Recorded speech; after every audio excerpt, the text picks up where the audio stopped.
Hi hello friends, എല്ലാ കൂട്ടുകാർക്കും മൗനരാഗത്തിന്റെ ഇന്നത്തെ റിവ്യൂയിലേക്ക് സ്വാഗതം.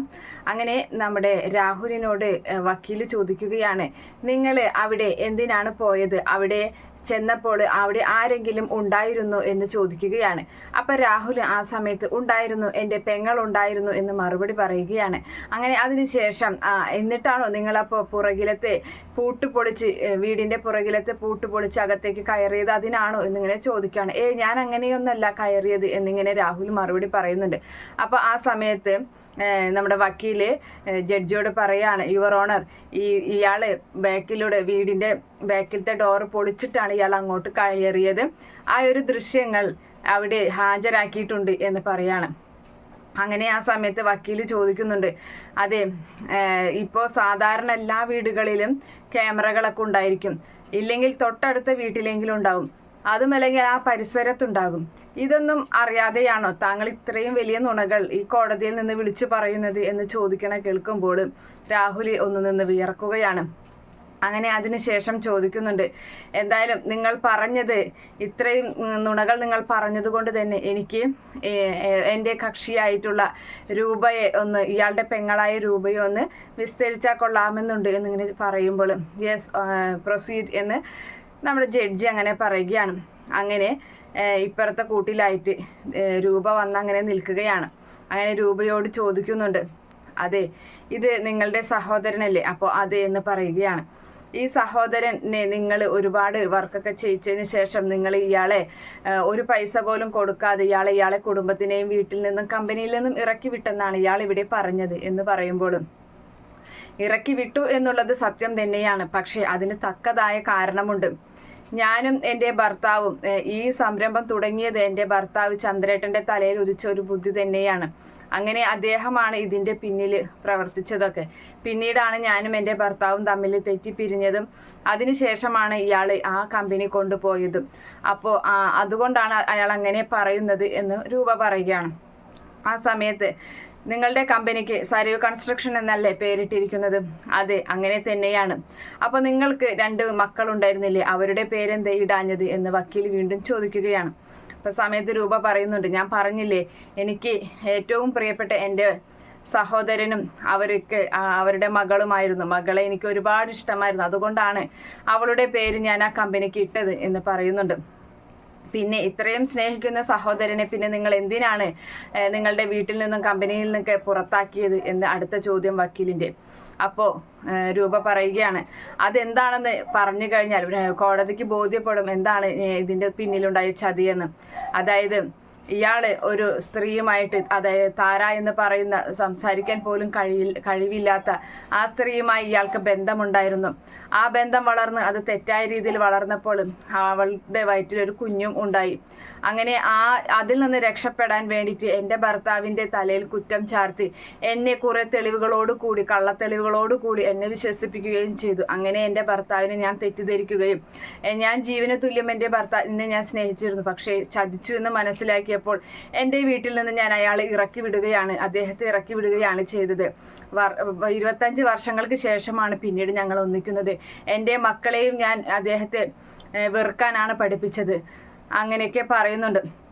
അതിനുശേഷം വക്കീല് ചോദിക്കുകയാണ്, പിന്നെ എപ്പോഴാണ് നിങ്ങൾ സത്യം മനസ്സിലാക്കിയതെന്ന് ചോദിക്കുമ്പോൾ അദ്ദേഹം അമേരിക്കയിൽ ഒരു ബിസിനസ്സുകാരനായിരുന്നു. അവിടെ നിന്ന് ആ ബിസിനസ്സൊക്കെ നല്ല രീതിയിൽ സക്സസ് ആയി. പിന്നീട്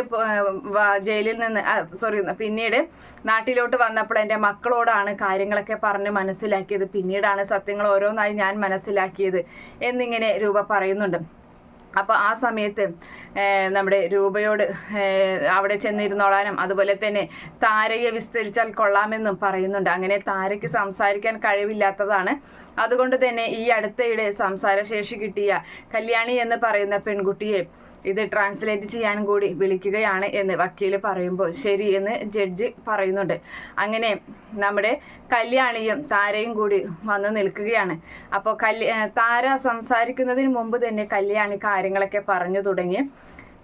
താരയെ ചതിച്ചതാണ് ഈ രാഹുൽ എന്ന് പറയുന്ന ഈ അങ്കിള്, എൻ്റെ ഭർത്താവിൻ്റെ അങ്കിള്.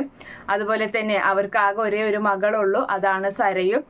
പിന്നെ അങ്ങനെയൊക്കെ കാര്യങ്ങൾ ഇങ്ങനെ പറഞ്ഞു തുടങ്ങുന്ന സമയത്ത് രാഹുലിന്റെ വക്കീല് എഴുന്നേറ്റ് നിന്നിട്ട് പറയാണ്, ഈ പെൺകുട്ടി ഈ പെൺകുട്ടി എന്ന് പറയുന്നത് അത് ചിത്രകല കാര്യങ്ങളും അത് ഒരുപാട് കഥയൊക്കെ എഴുതുന്ന ഒരു കൂട്ടത്തിലാണ്. അപ്പൊ ഈ പറയുന്നതൊക്കെ ഒരു കെട്ടുകഥയാണെന്ന് ആർക്കും വിചാരിച്ചാൽ മനസ്സിലാവും.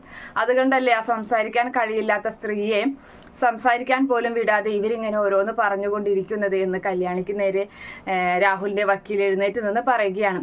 അപ്പൊ ജഡ്ജി ചോദിക്കുന്നുണ്ട്, അതെ ഇവർ പറഞ്ഞതൊക്കെ കള്ളമാണോ എന്ന് ചോദിക്കുമ്പോൾ അല്ല എന്ന് നമ്മുടെ താര കൈകൊണ്ട് കാണിക്കുകയാണ്. അപ്പൊ വക്കീല് ചോദിക്കുകയാണ്, ഇതേ എല്ലാന്നാണല്ലോ അവർ പറയുന്നത് വക്കീലെ എന്ന് പറയുമ്പോൾ ഇതൊക്കെ കെട്ടിച്ചമച്ച കഥകളാണ് എന്ന് പറയുമ്പോൾ നിങ്ങൾ അവിടെ ഇരിക്കുക, എന്തായാലും ചോദിക്കാം എന്ന് പറയുന്നിട്ട് പിന്നീട് 1-2 ചോദ്യം താരയോട് തന്നെ നേരിട്ട് ചോദിക്കുകയാണ്. അങ്ങനെ താരയും അതിന് ആക്ഷൻ രീതിയിൽ മറുപടി പറയുകയും ചെയ്യുന്നുണ്ട്. അങ്ങനെ ഈ ജഡ്ജിനാണെങ്കിൽ നമ്മുടെ കല്യാണിക്ക് നന്നായിട്ട് അറിയാം. അതായത് കഴിഞ്ഞ ഇതിന് ഓണത്തിന് ചിത്രം വരച്ചിട്ട് അവൾക്ക് പ്രൈസൊക്കെ കിട്ടിയിട്ടുണ്ടായിരുന്നല്ലോ, അത് കണ്ടായിരുന്നു എന്നൊക്കെ നമ്മുടെ ജഡ്ജി കല്യാണിയോട് പറഞ്ഞ് പ്രശംസിക്കുകയൊക്കെ ചെയ്യുന്നുണ്ട്. കല്യാണി താങ്ക്സ് ഒക്കെ പറയുകയാണ് കേട്ടോ. അങ്ങനെ കല്യാണി അവിടെ ചെന്ന് ഇരിക്കുകയാണ്. അവൾക്ക് പറയാനുള്ള കാര്യങ്ങളൊക്കെ ബോധ്യപ്പെടുത്തിയിട്ട് അതിനുശേഷമാണെങ്കിൽ വക്കീല് പറയുന്നുണ്ട്, എനിക്ക് ഇദ്ദേഹത്തിന്റെ മകളായിട്ടുള്ള സരയുവിനെ ഒന്ന് വിസ്തരിച്ചാൽ കൊള്ളാമെന്ന് പറയുകയാണ്. അങ്ങനെ സരയുവിനെ അവിടെ കൂട്ടിൽ കൊണ്ട് നിർത്തുകയാണ്. സരയുവിനോട് ചോദിക്കുന്നുണ്ട്, ഇത് നിങ്ങളുടെ അച്ഛനാണ്? അപ്പൊ അതെ എന്ന് പറയുന്നുണ്ട്. ഇവിടെ പറഞ്ഞ കാര്യങ്ങളൊക്കെ തന്നെ നിങ്ങൾക്ക് എന്താ തോന്നുന്നത് എന്ന് ചോദിക്കുകയാണ്. എല്ലാവരും ചേർന്ന് എൻ്റെ അച്ഛനെ കുറ്റക്കാരനാക്കുകയാണ് എന്ന് സരയു പറയുമ്പോൾ, കുറ്റക്കാരനാക്കുകയാണോ അല്ലെങ്കിൽ ഇവിടെ അപ്പൊ എന്താ നിങ്ങൾ ഉദ്ദേശിക്കുന്നത്? ഇവിടെ DNA ടെസ്റ്റ് വരെയുള്ള നിങ്ങളുടെ DNA ടെസ്റ്റ് വരെയുള്ള റിസൾട്ടുകൾ ഇവിടെയുണ്ട്. അപ്പൊ അതൊക്കെ തെറ്റാണെന്നാണോ നിങ്ങൾ പറയുന്നത്? അങ്ങനെയാണെങ്കിൽ രണ്ടാമത് നോക്കാം എന്നിങ്ങനെ പറയുന്നുണ്ട്. അപ്പോൾ എല്ലാവരും ചേർന്ന് എൻ്റെ അച്ഛനെ ചതിക്കുകയാണ്.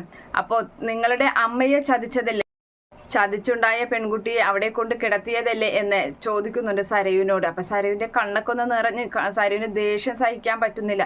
അങ്ങനെ ആ സമയത്ത് ഇത്രയും ദുഷ്ടനായ ഒരു അച്ഛനെ നിങ്ങൾ എങ്ങനെയാണ് സ്നേഹിക്കുന്നത് എന്ന് ചോദിക്കുമ്പോഴും എൻ്റെ അച്ഛൻ എനിക്ക് വേണ്ടിയാണ് ജീവിച്ചത്, എനിക്ക് വേണ്ടി മാത്രമാണ്, അതുകൊണ്ട് എനിക്ക് എൻ്റെ അച്ഛന് ഒരുപാട് സ്നേഹമാണ് എന്ന് പറയുന്നുണ്ട്. അപ്പോൾ നിങ്ങളെ പ്രസവിച്ച നിങ്ങളുടെ അമ്മയെയോ എന്നൊരു ചോദ്യം സരയുവിന് നേരെ വരികയാണ്. സരയു ആ ചോദ്യത്തിന് മുന്നിൽ എന്തായാലും ഒന്ന് നിന്ന് വിയർക്കുന്നുണ്ട്. സരയുവിന് അതിന് മറുപടി പറയാൻ കഴിയാതെ കണ്ണു നിറഞ്ഞു പോകുന്ന ഒരു ഭാഗമാണ്. എന്തായാലും നമ്മുടെ സരയുവിനെ വിസ്തരിച്ചതിന് ശേഷം കോടതി വിധിക്കുന്നുണ്ട്, റിമാൻഡിലേക്ക് രാഹുലിനെ റിമാൻഡ് ചെയ്യുകയാണ്. അത് സബ് ജയിലിലേക്കാണ് റിമാൻഡ് ചെയ്യുന്നത്. അതിനുശേഷമാണെങ്കിൽ പുറത്തിറങ്ങുന്ന രാഹുലിനോട് ചന്ദ്രസേന പറയുകയും ചെയ്യുന്നുണ്ട്, നീ എന്തായാലും ഇപ്പൊ സബ് ജയിലിൽ പൊക്കോ, അത് കഴിഞ്ഞ് സെൻട്രൽ ജയിലിലേക്ക് പോകുമ്പോൾ നിനക്ക് കൂട്ടായി അവിടെ 2 പേരുണ്ടല്ലോ, അവര് 2 പേരും നിനക്ക് പറ്റിയവർ തന്നെയാണ് എന്നൊക്കെ ഇങ്ങനെ ചന്ദ്രസേനനും പറയുകയാണ്. എന്തായാലും അങ്ങനെയൊക്കെ ഒരു ഭാഗത്തോടൊക്കെ കൂടിയാണ് ഇന്നത്തെ എപ്പിസോഡ് അവസാനിക്കുന്നത്. ഈ റിവ്യൂ ഇഷ്ടപ്പെടുകയാണെങ്കിൽ ഈ ചാനൽ ഒന്ന് സബ്സ്ക്രൈബ് ചെയ്ത് സപ്പോർട്ട് ചെയ്യുക. അതുപോലെ തന്നെ ലൈക്ക് ചെയ്യാനും കമന്റ് ചെയ്യാനും മറക്കണ്ട. By, thank